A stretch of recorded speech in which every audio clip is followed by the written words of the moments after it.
नमस्कार,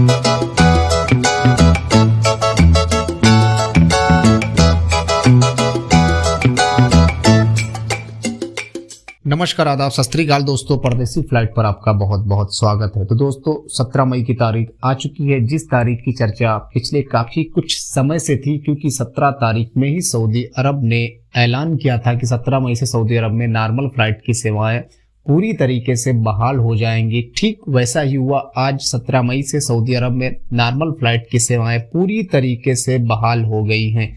हालांकि ये सिर्फ और सिर्फ सऊदी सिटीजन के लिए है, सऊदी नागरिकों के लिए है।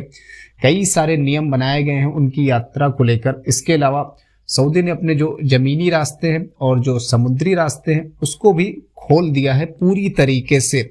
लेकिन अब क्योंकि 17 मई की तारीख आ चुकी है, नॉर्मल फ्लाइट की सेवाएं बहाल हो चुकी हैं कई सारे नियम और शर्तों के साथ में सऊदी नागरिकों के लिए, इसलिए हम सब की जो इंडिया के लोग हैं, जो पाकिस्तान के लोग हैं और जो बांग्लादेश के लोग हैं या और जगहों के लोग हैं जहां की फ्लाइटें बंद हैं, उन सब की निगाहें इस बात पर टिकी हुई हैं कि सऊदी अरब आने वाले कुछ दिनों में जो पाबंदियां लगाई हुई हैं कई देशों पर, वो किस तरीके से हटाता है, स्टेप बाय स्टेप हटाता है या एकदम से सारे प्रतिबंध हटाएगा। इस पर सारे लोगों की निगाहें टिक गई हैं, क्योंकि सऊदी अरब ने 20 तारीख से जिन देशों पर पाबंदी नहीं है वहां से आने वाले लोगों के लिए नए नियम बना दिए हैं। यानी 20 तारीख से जो भी लोग क्वारंटीन होकर जा रहे हैं, चाहे वो अर्मीनिया से होकर जा रहे हैं या चाहे बहरीन से होकर जा रहे हैं, उनके लिए नया नियम लागू हो रहा है। इसके अलावा सऊदी अरब ने जिन देशों पर पाबंदी नहीं लगाई है वहां के लोग भी सऊदी अरब जब जाएंगे 20 तारीख से, तो उन पर भी नया नियम लागू होगा। नए नियम के तहत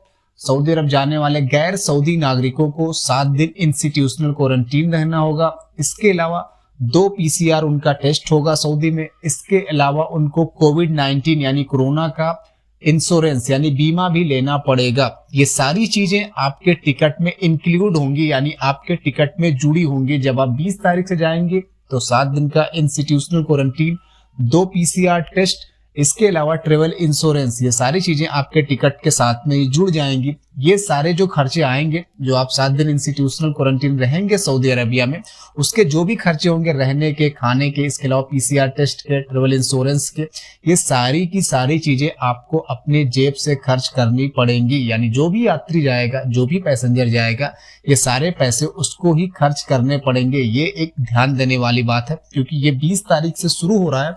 तो अब जब सऊदी अरब ने गैर सऊदी नागरिकों के लिए इस तरह के नियम बनाए हैं, इसके अलावा एक चीज और बता दूं, जिन लोगों ने अपना वैक्सीनेशन करा लिया, यानी जिनको फुल डोज, दोनों डोज लग चुकी है और 14 दिन बीत चुके हैं, उनको इन सब चीजों से मुक्ति दी गई है, आजादी दी गई है, छूट दी गई। इसलिए आप सब भाइयों से एक छोटी सी अपील है कि कोरोना का टीका जरूर लगवाएं, अपना वैक्सीनेशन जरूर करवाएं, क्योंकि आने वाले दिनों में ये संभव है कि बिना वैक्सीनेशन के आपकी एंट्री ना हो किसी दूसरे देश में। इसलिए आप अपना वैक्सीनेशन कराएं, जिससे आपको इसका फायदा मिल सके और ये इंस्टीट्यूशनल क्वारंटीन, PCR टेस्ट या इन सब चीजों से आप बच भी सके आने वाले दिनों में, जिससे आपको एक बड़ा फायदा होगा। तो वैक्सीनेशन आप जरूर कराएं, ये आपके फायदे के लिए ही है। अब बात कर लेते हैं इंडिया सऊदी फ्लाइट की संभावनाओं पर। तो दोस्तों 17 मई से सऊदी अरब में नॉर्मल फ्लाइट शुरू हुई है। कहने को तो ये सऊदी सिटीजन के लिए है, लेकिन यहीं से एक रास्ता निकलता है कि इंडिया से और पाकिस्तान से या बांग्लादेश या दुबई या और इस तरीके से जहां पर पाबंदियां लगी हुई है, वहां से आने वाले कुछ दिनों में धीरे धीरे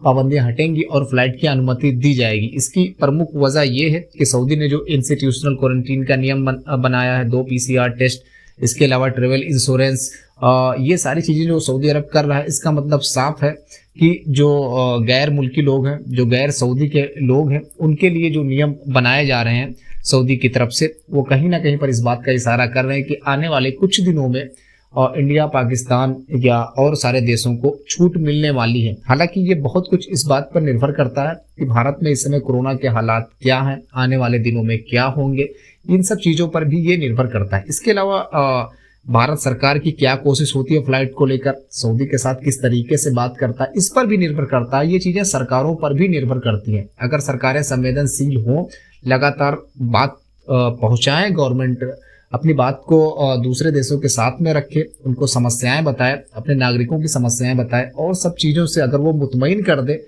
दूसरे देश को, तो निश्चित तौर पर फ्लाइटें खुल सकती हैं। उसमें इतनी कोई बड़ी बात नहीं, कोई मसले वाली बात नहीं है। अगर सरकार गंभीरता से इस पर कोशिश करे तो इंडिया से फ्लाइटें खुल सकती हैं। बहरहाल हम सबको इंतजार है कि जिस तरीके से सऊदी ने जो गैर सऊदी लोगों के लिए इंस्टीट्यूशनल क्वारंटीन या और सारी चीज़ें जो बनाई है, ट्रेवल इंश्योरेंस और तमाम चीज़ें, उसको लेकर जो इंडिया से है, पाकिस्तान से है या बांग्लादेश से है या और जगह से है, उन लोगों के लिए कहीं ना कहीं पर आने वाले दिनों में कुछ राहत भरी खबर आएगी, कुछ चीज़ें उनके लिए बेहतर होने वाली हैं। तो बहरहाल हम सब इंतज़ार करते हैं कि इंडिया से फ्लाइट खुलने की खबर कब आती है, सऊदी पाबंदियों को कब हटाता है। बहरहाल इस वीडियो में दोस्तों इतना ही। बहुत बहुत शुक्रिया।